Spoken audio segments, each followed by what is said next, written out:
They said it was impossible. They said, you can't put together the most elite team of comic book reviewers on the planet and do, a podcast or something like that? Despite all that, today we can proudly announce...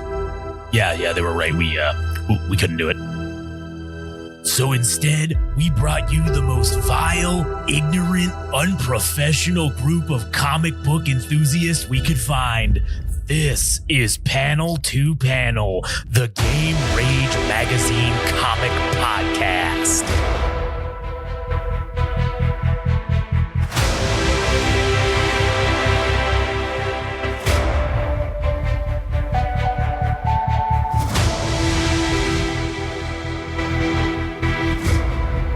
Bird droning noises and shit. Now you've just been incepted. You've been inception, bitch. Anyways, welcome to a brand new episode of Panel to Panel, the Game Rage magazine podcast about comics. My name is Josh. I'm here today with Adam. Yes, hello. Greetings, And salutations. We're going to be doing, so sad, the end of an era of the House of X, Powers of X series. It's finally over. Because nothing else happens after this for the Krakoan age. The X-Men live happily ever after, and nothing ever bad happens to the mutants. Yep, and everything's fine. So, if you want to continue having things be fine and let the X-Men continue to live in peace and love and everything, then you should go to GameRageMagazine.com where you can hear our full menu of podcasts. If you want to follow us on Instagram and TikTok, you follow us at Game Rage Magazine, at Game Rage Mag on Twitter/X. And if you want to follow Adam, you can follow him at All Gas No Trash Official on the Instagram. Yes, sir. Now, this is the first of the two final episodes that we have here. House of X, number 6. And if we look at this cover, it's the godlike fucking cultish, I don't know what the right word is. I couldn't tell you. The religiosity of the followers of Krakoa all appear on like the life tree. And then you got Storm standing here on this root, just fucking, I don't know, majestically fucking calling orders or sermonizing. What's the word? What's that? There's a word for that. Like preaching, maybe is the right word. I don't know. Preaching the gospel of mutant kind. Yeah, it's I mean, shit. It gets really concerning once you actually read the fucking. And once you read the comic itself, there's Emma Frost with her mink coat and her bobs in full display. Booba.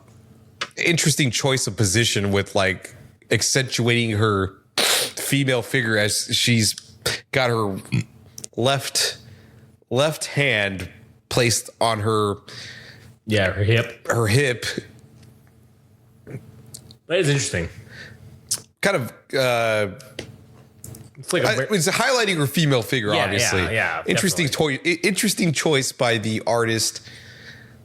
And her hair is blowing in the wind too majestically also, like, very posh. She's got a very posh position. And then you got Exodus, who the fuck asked him to be on there? I mean, he's an all-powerful mutant, no doubt, but why he's fucking there, I couldn't tell you. It's like, no one asked. Let's just fucking shove a third character in there. And you have Storm, who is just giving some type of speech. It's very authoritative. It's concerning. Yeah, it is. And if you look at her, she's outlined in this like teal color, and no one else is. It's just her. Like she's fully outlined in it. Like the others are like, the silhouette behind them is like kind of this teal, but she is like emanating this teal glow of power aura. Yeah, I don't know what it is, but 10,000 aura. And so we have always at the beginning of the quote is what we have perfect. No, what is?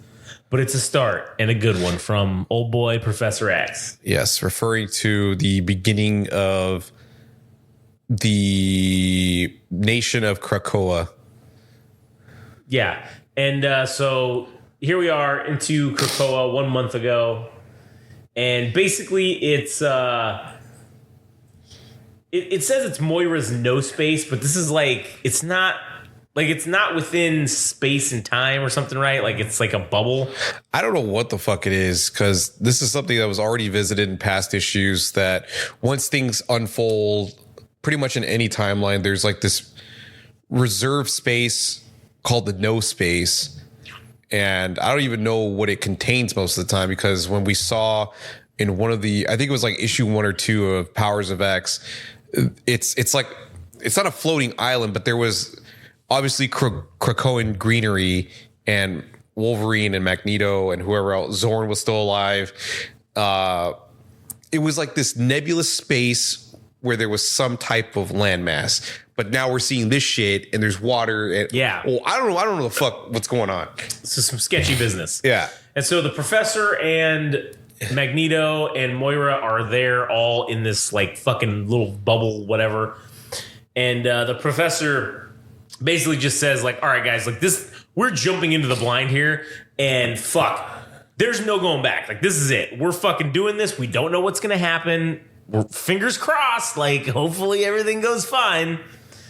And so thoughts and prayers. Yeah, thoughts and prayers. And so then in the next little internal panel, Moira and Magneto are like, yeah, agreeing. And you see his helmet sitting on the Krakoa. I don't know, what is this, like the Krakoan fucking mind or some shit? It's Cerebro, like the mobile Cerebro that Magneto's been using to, as we come to learn, it allows him to use, he's like kind of like a hard drive. He's able to back up people's identities and, well, actually I lied. They use Shi'ar memory crystals or whatever the fuck, so they could store all this information for like DNA databases, the memories or the identities of people when they pass away and they have to resurrect them. And of course, Cerebro is like the thing that allows him to discover other mutants. And I forgot what other bullshit, but it looks like it's hooked up to the Krakoan like technology, because it's part like organic and then part technological. It's very interesting. The techno organics. And so basically Magneto kind of like puts his hand on his shoulder. He's basically telling him like, hey man, all the problems and issues we ever had, like, it's over, man. Like, this is it. This is the future for us.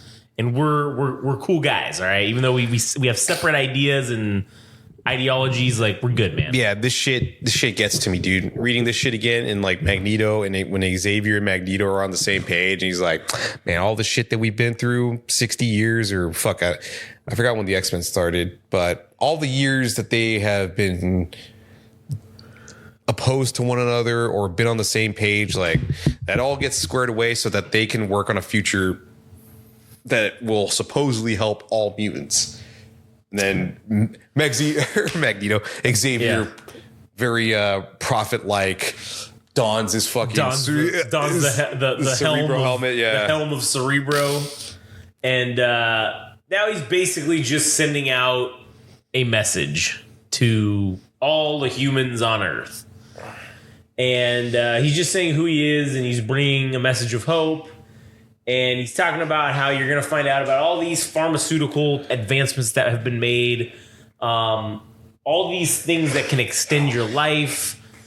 All of the things that we've come up for you will just be gone. Alzheimer's, the flu, cancers, gone. ALS. Doesn't matter anymore.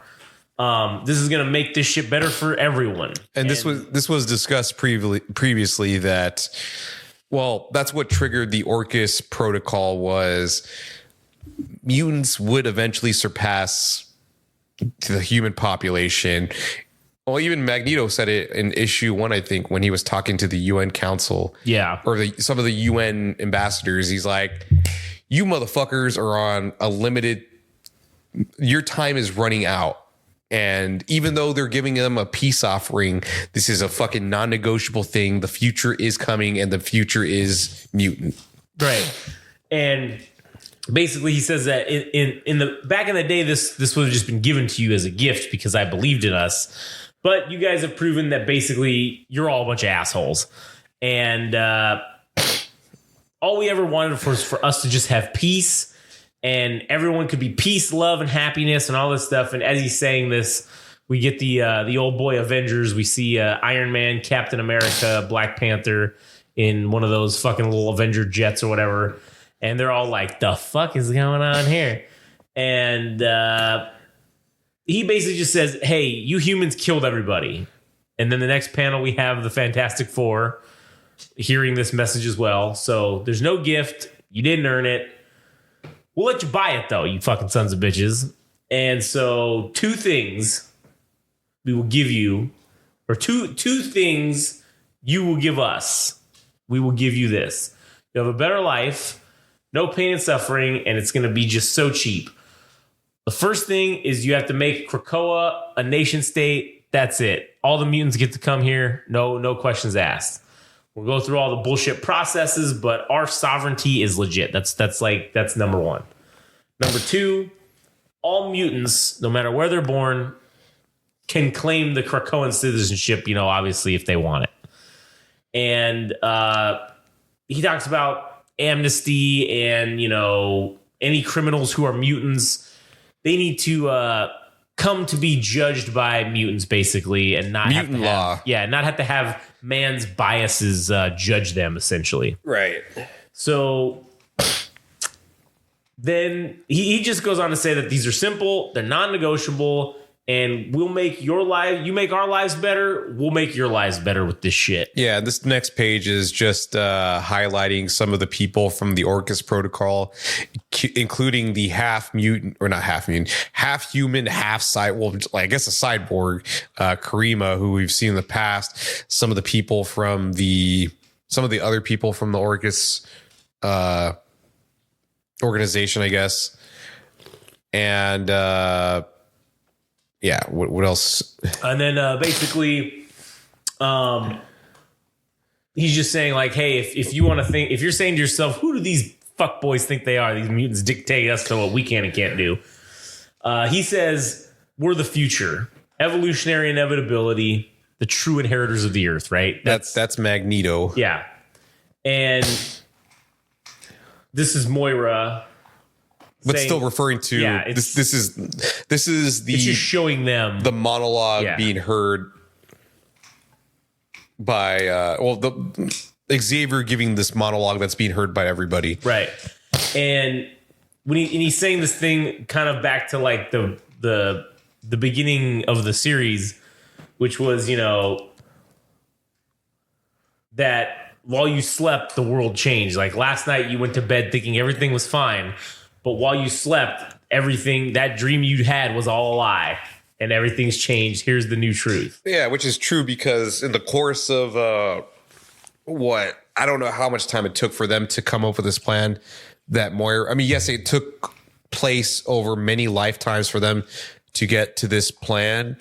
But in the current timeline, it only took so many months to basically get all this information from Moira, for Magneto and Xavier to get on the same page, and then for Moira to basically tell Magneto, like, hey, this has already happened. This is all that should happen. This is the only way this is going to work if we all fucking work together, and we'll see how that fucking goes. But yeah, it did happen rather quickly that all this shit came together. So yeah, like almost overnight did this thing come to fruition. Yeah, exactly. And so then we get on to this little quiet council of Krakoa, I don't know, chart. It's got the 4 seasons. It's got autumn having Professor X, Magneto, and Apocalypse. And then winter has Mr. Sinister, Exodus, and Mystique. And spring has the Black King, Sebastian Shaw, the White Queen, Emma Frost. And then the Red King, which is a redacted line or hasn't been filled yet or whatever. And then summer has Storm, Jean Grey, and Nightcrawler. And then Krakoa is the 5th thing with the 2 extra guys, which is Cypher and Krakoa. And the living island or the living entity that is Krakoa. So there's 14 seats, 13 of them having been filled. And I forget how this thing actually works out, but it's already kind of alarming that Mystique has already got a seat at the council, Exodus, who's kind of a wild card, and also Mr. Sinister being a wild card himself. And then you have Sebastian Shaw whom the X-Men have been at odds with, including Emma Frost and the Red King. I forget who that actually turns out to be, but it's somewhat evened out with the fact that Summer faction or whatever is like Storm, Jean, and Nightcrawler. So that's evened out with Professor X, Magneto, and I guess maybe Apocalypse. But I don't know how even. Oddly enough, like Moira is not on this fucking council, and she was the one that like kind of helped facilitate all this shit. Yeah, so that they can get to this point. So I don't know. But anyways, this was the thing that was introduced in X-Men 97 that wasn't originally part of the original X-Men at that time. Yeah, and so then we have this thing about it's called the Great Captains, and it's basically just saying the Quiet Council is the ruling authority. If there's any sort of state-related excursion or times of war or conflict, the Great Captains assume the responsibility of defending the state. So it says, in the field, the captain has total control. The captain commander is considered the first among equals. So that's like the guy in charge fully. And that is, the captain commander is Cyclops. And then the other captain is Gorgon, then Bishop, and Magic. Yeah. So these are the 4 captains. And then they have like this weird little graphic that has everybody's little spots on here and shit. Right. And then the captain's down at the bottom. And so then we go back down to Krakoa now, and then we see Mr. Sinister, fucking Nightcrawler, Emma Frost, and fucking Exodus. And they're walking in. And of course, we've got fucking Cypher and the Krakoa entity behind as the backdrop to essentially this council chamber, and already seated are at what appears to be the head council table. I don't know, is Xavier, Magneto, and Apocalypse. And so they come in, everybody else is kind of rolling in, and they're basically starting a council meeting, and they're showing each one of the tables as the what is it, the seasons or whatever, as they were all spread out. So we're getting panels. He calls family the Jean Grey, Nightcrawler, and Storm season. It is rather funny to hear friends because Emma Frost has been an enemy of the X-Men for on and off periods of time. Sebastian Shaw, obviously an enemy to the X-Men.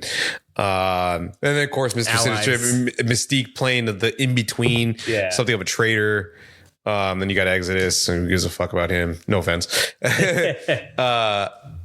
Yeah, go ahead. And then you have back to the three amigos, fucking Xavier, Magneto, and Apocalypse. That is a banger of a fucking. If I was part of any faction, like just Xavier, Magneto, and Apocalypse on one side, I'd be terrified. But then Exodus is pretty fucking powerful. I think he alters reality, if I'm not mistaken. So I don't know, man. This is a who's who of banger fucking mutants on the secret council. Yeah, exactly. So. Basically, Cypher tells Krakoa to release the hounds.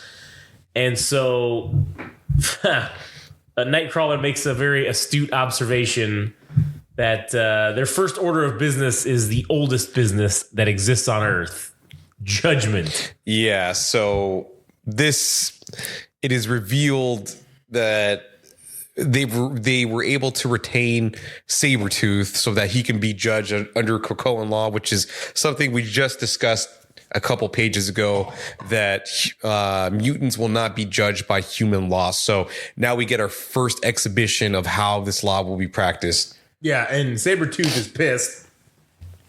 And he's basically saying, like, hey, you better start telling me what's going on or this bitch is going to turn red real fast. And so Magneto's basically telling him that, hey, this is our new nation. All the old laws of man don't count. We have these new mutant laws, and this is the first meeting of the council. And that fucking, here goes Mr. Spicy Sinister fucking talking all of his shit. But what's his name? Charles basically just says that everyone here not necessarily represents the best ideals of what any society should be, but it's still on all of us to establish the laws and to enforce them, right? And so then Mr. Sinister says this thing. Is he talking about me? If he is, I don't care. I won't be ignored. I have ideas. Nobody puts Sinister in the corner. Nobody. Like, that's hilarious, man. Yeah, that's a reference to Dirty Dancing with Patrick Swayze and that other woman. I don't know what her name is. Yeah. And then fucking it's like he's talking to Exodus, and then Exodus just tells him, hey man, fuck off. Don't talk to me again, or else you're gonna get fucked up. And he says, Sinister replies with, okay, just a suggestion, but mutant on mutant violence, killing a mutant against the law. Throw this man in mutant jail. Yeah. No, what's funny is he refers to him as a man, like he refers to him as a man, like, you know, it's like it's also double insulting too. Yeah. And then Apocalypse brings up a good point about like, well, how is it a crime if you kill somebody that cannot be killed? Like, what is that? Like, how does that work? And then now the bickering is starting to fucking kind of happen amongst themselves, and they're starting to argue about what crimes should be like the high crimes or whatever. And Jean Grey brings up one about the highest crime should be killing someone who cannot come back. So it would be a mutant killing a human. And Mystique obviously is like, oh, yeah, what about us? Like, what about when they come after us? What's that going to do? And so Magneto's kind of playing the, well, you know, if it's in the defense of the nation, guys, it's all good, right? Like, it's all good. It's not too big of a deal. You can kill the enemy, all right? If it's wartime, that's acceptable. And but he says that's not something we're gonna need to deal with right now. So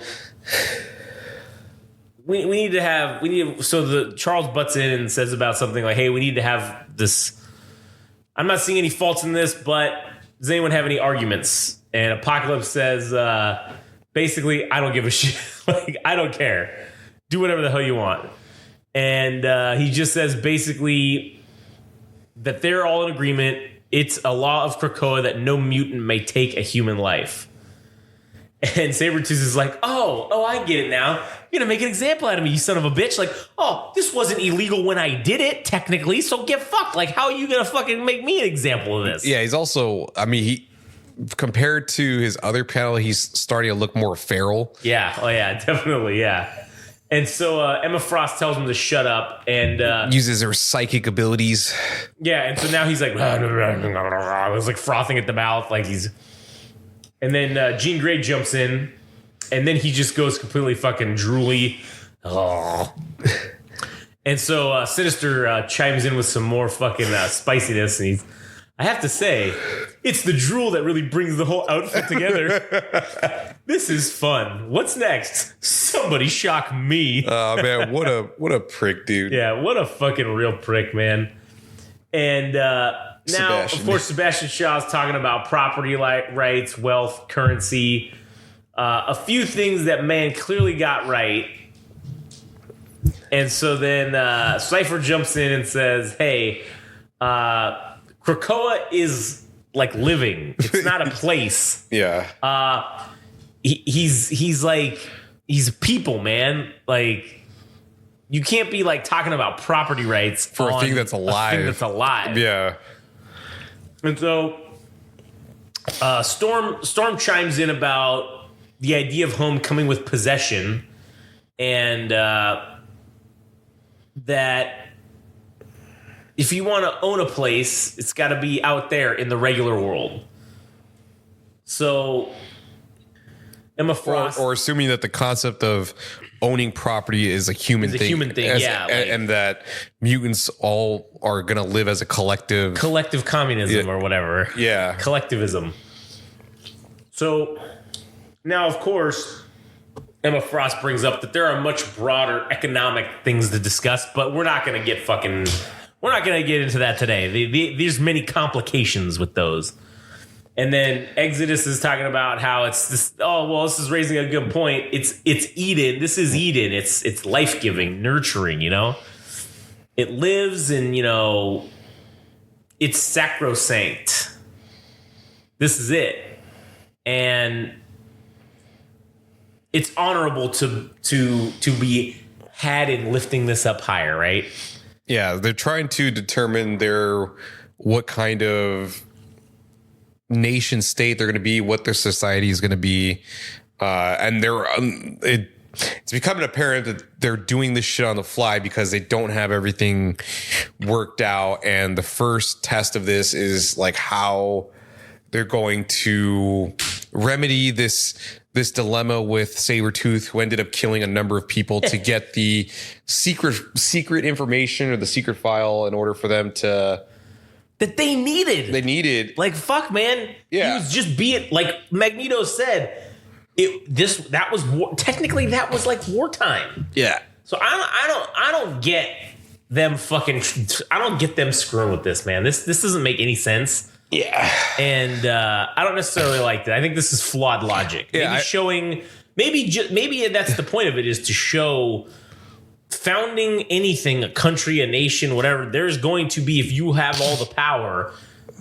no one's logic is unflawed. There is flawed pieces to every bit of logic. So then we're kind of seeing it here. Yeah, I mean, Sabretooth getting put in a position, I mean,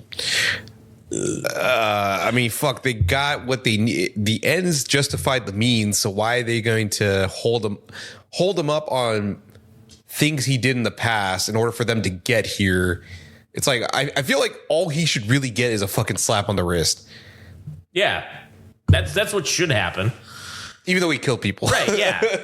It's like, hey, man, okay, you get a slap on the wrist for this one, but hey, you do it again, then you're going to be fucking, yeah, we're going to get you for real. You're going to get stabbed in the face with a soldering iron. Yeah, exactly. So then Charles starts to go on, and Mystique interrupts him, and she talks about how we haven't heard from the most righteous among us, and she's referring to Nightcrawler. And so she asks him about where's foolish providence is and all of this, and where's your God's wisdom. And she's saying it with this smirk on her face, and it shows him sitting there like in thought. So with his 3 fucking fingers. Yeah, his 3 fingers. And he's got his tail wrapped up in the air, and he's just like, he's still in thought. And then he just quotes the thing, and he's like, or the Bible at some point is like, and God said unto them, be fruitful and multiply, replenish the earth, subdue it, right? It's obvious, isn't it, Raven? We need to make more mutants. And then Xavier says, you know what? That's a great idea, buddy. We need to get to fucking. Yeah. And so we need to get to fornicating. Yeah, buddy. exactly. And then he says the quote from the beginning of the book. Is this what we have perfect? No. What is? It's a good start, though, and a good one. And he basically says, from today until the end of time, these are the first laws of the nation of Krakoa. Yeah, I actually thought they were going to say, like some Planet of the Apes ship, ape, no kill Yeah. ape. Like, no kill ape. Because their mutant population is in dire straits. So, like, everybody counts. Yeah. So, Every second counts. Even fucking Sabretooth. Yeah, true. So that's where we have the 3 main tenets that are shown upon the page here. Make more mutants is number 1. Number 2, murder no man. Number 3, respect this sacred land. It rhymes. Oh, man, it's so good. And bitch ass Sabretooth. Now we got to find out what this motherfucker, what they're going to do with his ass. And then this is what's fucked. This is where this is fucked on their part. Because now Xavier's the God complex is real now in his mind. Because he says, and now that we've decided the laws, we have to figure out what to do with this guy who has broken the laws before they even existed. After the fact they've been created. Yeah, he broke the laws before they even existed. So he says, do we believe in giving him one last chance? Does it benefit our society? Or should we make an example out of him and show that no mutant is above the law, right? Mutant law is like, that's it. It is it, and no one can get around it. And so Magneto's telling you about how he gave him these strict instructions and he didn't listen. You made your bed, and if you sleep in it, it's going to serve this higher purpose. And fucking Apocalypse is like, yes, good. Fuck this guy. Agreed. And everybody else is basically just telling him to fuck off. Like every single one of them without fail unanimously agrees to kill him for breaking laws that they just made up after he broke them. Like, it's like Which this is not a good example to set. This is probably the worst example they could have set. Because now they've set the precedent now that if we make up a law and you broke it in the past, now you're held responsible. You can be held responsible for it. If it wasn't illegal at the time we did it, we have retroactive laws here. So if we decide on a new law, it then becomes retroactive. And if you ever did it, fucked. Or fucking have this guy on a fucking leash and have him be on X-Force, because that's where all the send him on the suicide missions. The Black Ops shit, make him fucking earn his like citizenship or whatever. And send him to the missions that are suicide missions. There's so many. There's all enemies, no civilians around. Let him kill whoever he wants or get killed in the process. Yeah, and have like part of Krakoa be just for like the lawless portion. If he wants to be a scumbag, fucking have him, and let him do whatever the fuck he wants. But that's his fucking little piece of land. But they're basically saying that rehabilitation is not. It's not a possibility, because if they can't control him, it's like, oh, okay, well, we're just gonna do whatever the fuck we want with him, and there's no path to redemption or no path for rehabilitation. Yeah. And so Sabretooth is basically just saying, like, I'm not going to take this shit. I'm going to wipe out your fucking whole family line. I'm going to extinct all of these motherfuckers. And then they're ignoring him. And so then Xavier tells Cypher to get to Kraken here. And Cypher tells Krakoa, like, oh, man, it looks like the leniency's out the window, which clearly that's what Krakoa itself wanted, was there to be a leniency. Because he's like, sorry, man. He's like, I guess you got to know what you got to do now. So he grabs him with all the vines and shit. And Xavier tells him that he's been found guilty and he's going to be sentenced. But he says, if we sentence you for your crimes, the problem is that we can't send you back into the world. And we have no prisons here. We have very few choices. So Capital Solutions would bring you into the because that's the thing, is they can't kill him, because then he'll just resurrect again. Yeah, and I'm not really sure where they would revive him at, because are they going to revive him prior to him going on this mission so that he's not in a feral state, like where he knows that these things happened? Or where the fuck are they? Where's his save point going to be for this revive? Yeah. And that's what's strange too, is they basically banish him to be in stasis deep inside of Krakoa. Yeah, it's like exile. But you're alive, but you can't move and you can't do anything about it. And he literally tells them forever. Yeah, like, this is forever. Like, this is how this is going to be just forever. Like, you're not going to die. You're just in stasis. And it's funny because the fact that he threatened everybody and shit. Well, there's a number of people that are Omega level mutants on the council. So it's like, what threat did he actually pose to any of them? With the exception of like maybe Mystique, Nightcrawler, I guess like Sebastian Shaw, but yeah, he wasn't really a threat to any of them, because all of them were capable of like handling Sabretooth, but yeah, and so his bitch ass is exiled. Absolutely. So then I mean, Xavier does tell him, like, maybe one day in the future you might have an opportunity to like redeem yourself, but that ain't gonna be now. Yeah, it's like this is already starting the process of like skeletons in the closet for the nation state of Krakoa. He just locked the first skeleton in the closet right now. And then it shows this overarching pan shot of the whole council, and it's all cool. Oh fuck, man! Like the split door in the middle, like the circle split door, it opens and then it closes and it's already shattered, like already kind of foretelling that this shit ain't gonna work. This shit ain't gonna work. There's no way. And Xavier's saying, like, hey, this shit's not within good taste running a nation. But he's like, I hope we never get used to it. We don't get cold from it, and we never learn to love this. And so then we go back outside to Krakoa, and they're having this huge, like, I don't know, Independence Day celebration or something. Yeah, we're having the equipment of the fucking Ewok treetop bullshit. Yup, nub. the mutants are having their own yup, nub. Yeah, you see them down there. Some mutants down there with Stormtrooper helmets that they're using as drums. Yeah. Using Sentinel heads as drums. Yeah.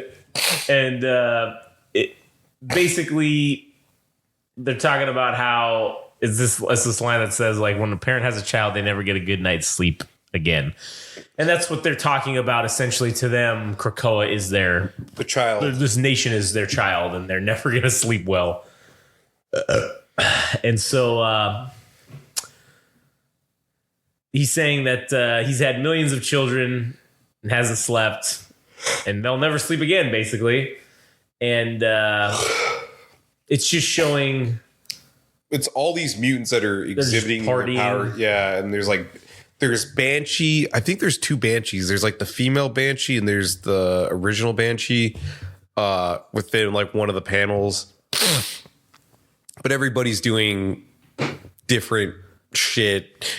I have no idea who the fuck that person is that lit up the sky with fireworks. It's not Jubilee, but seems to have similar powers as Jubilee fireworks. Oh, yeah. And here we have from the forest moon of Endor, we see the Death Star exploding in the distance. Yeah. That looks just like that fucking shot, man. Yup, like, nub. I would be curious to know if that was an inspiration for, because if you look over here, the lights kind of look like the little tree hut lights, like even though it's just, it's definitely not. And this might be an Ewok right here. I don't know, but I'd be curious to talk to what's his name, Pepe Larraz, and see, be like, hey man, was this shot inspired by Star Wars Return of the Jedi at the end? And how come you didn't write or how could Jonathan Hickman, how come you didn't write a Yub Nub song like for the Krakoans? Yeah, that's fucking bullshit. I feel gypped.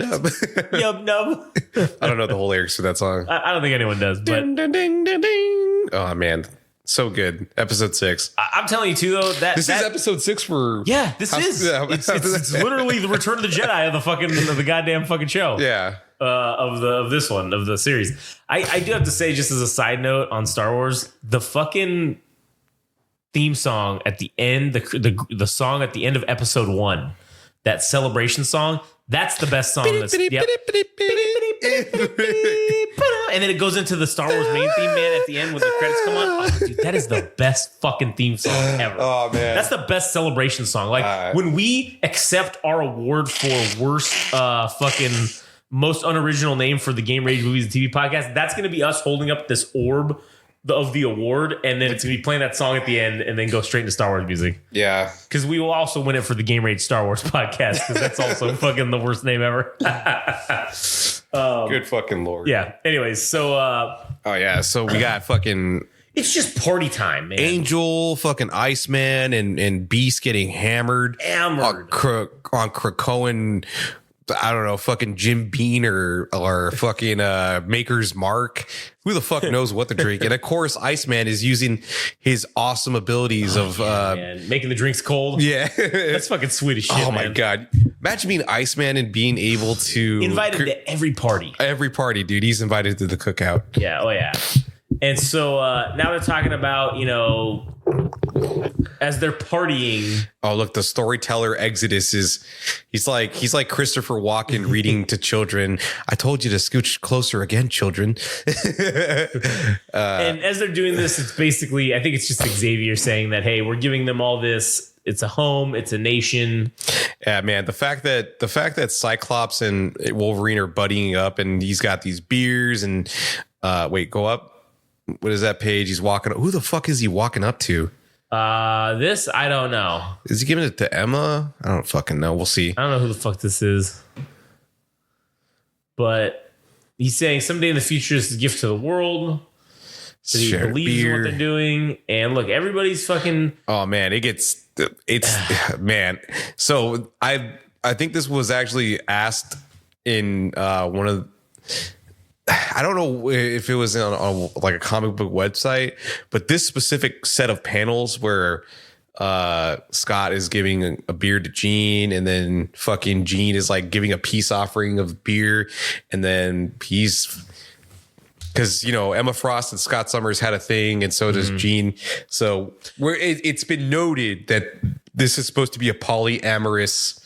Fucking. Oh yeah, I was gonna say her handing that beer and then her accepting it. She just became a sister wife now. This is now X-Men, the sister wives. Like and look at Havoc, dude. His brother Nathan Nathan, I think it's Nathan Summers. He's like, oh my God, bro. You're going to fuck both of these chicks, man? Fuck, why can't I have one, man? Yeah. It's like, God damn it, you lucky bastard. I don't know if that's fucking, I think that's Kid Omega, and that's Jubilee. This is definitely. Jubilee right here, yeah, for sure. I'm not sure who. I think it's Kid Omega on the bottom, like that specific panel. But okay. Yeah, he's definitely fucking both of them for sure. Oh yeah, 100%. I mean, you can't look at me with that look, man. That Emma Frost look is like fucking bedroom eyes. We're gonna three-way this later. Oh man, I don't even know if Wolverine's gonna get a part of that. I'm sure.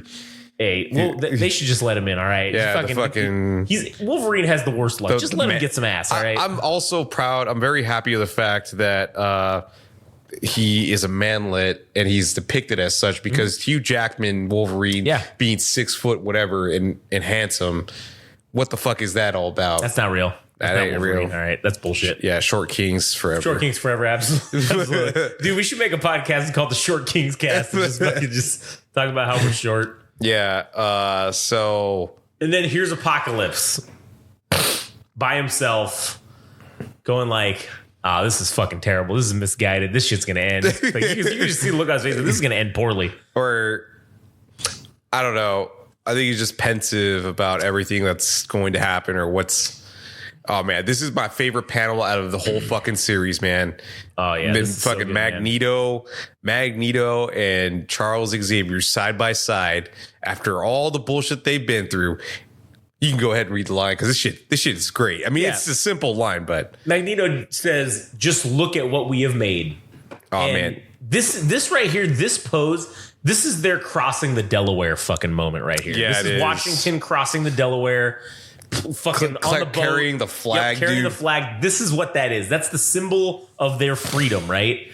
And that's a symbol of our freedom that we see every, whenever it's 4th of July or whatever it is here. Yeah. And this is their equivalent to that. And man, and then this is the best panel in the whole fucking series right here. This sums up the essence of this whole thing, which was from like the beginning. Yeah, which was just in order for them to really truly ever succeed, they have to be on the same page. Like, they've been enemies for so many fucking decades. Yeah.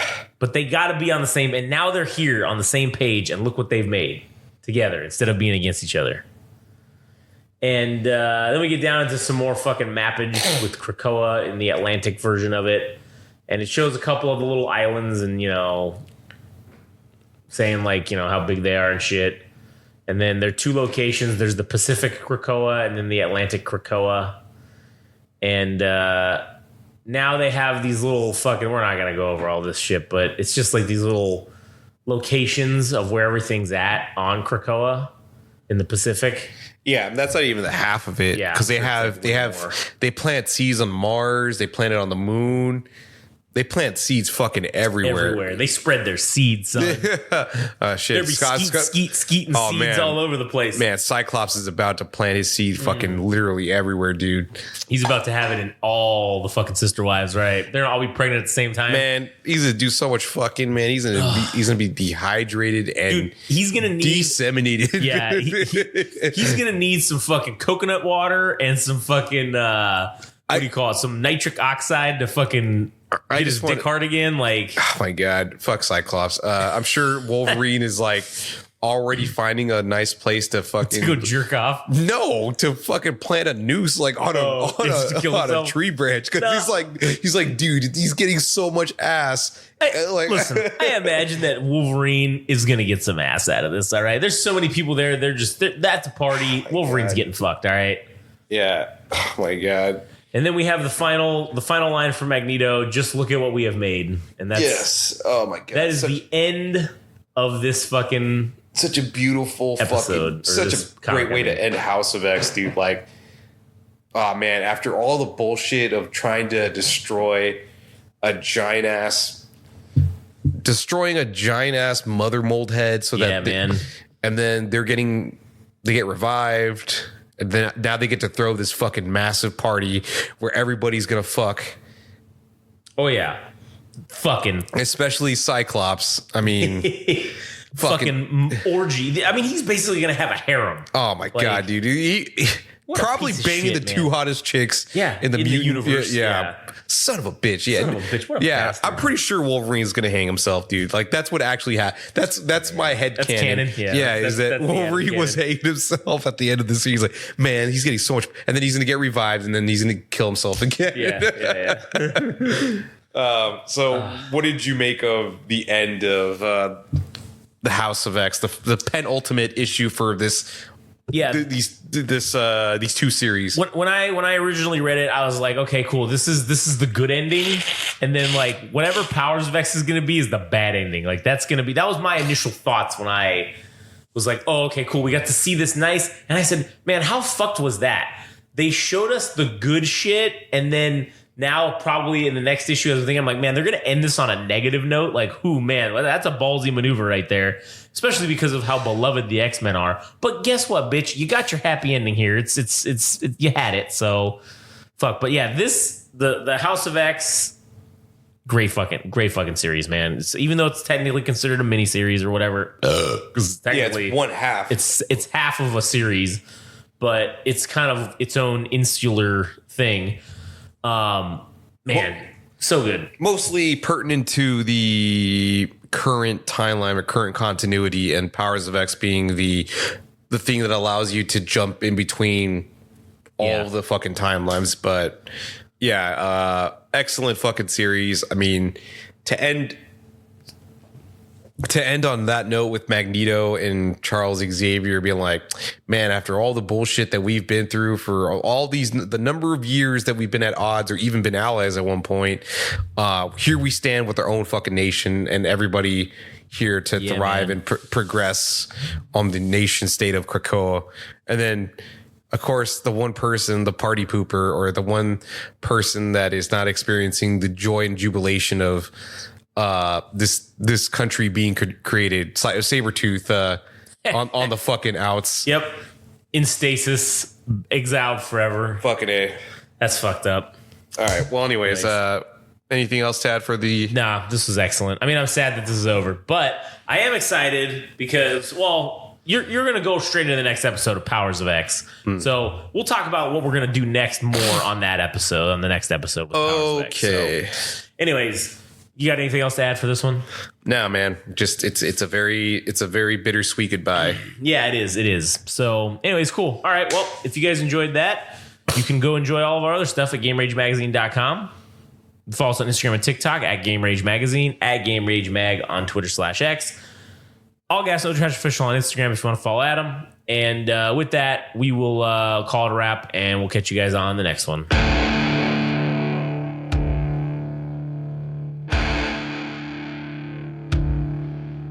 That was Panel to Panel, the Game Rage Magazine comic book podcast.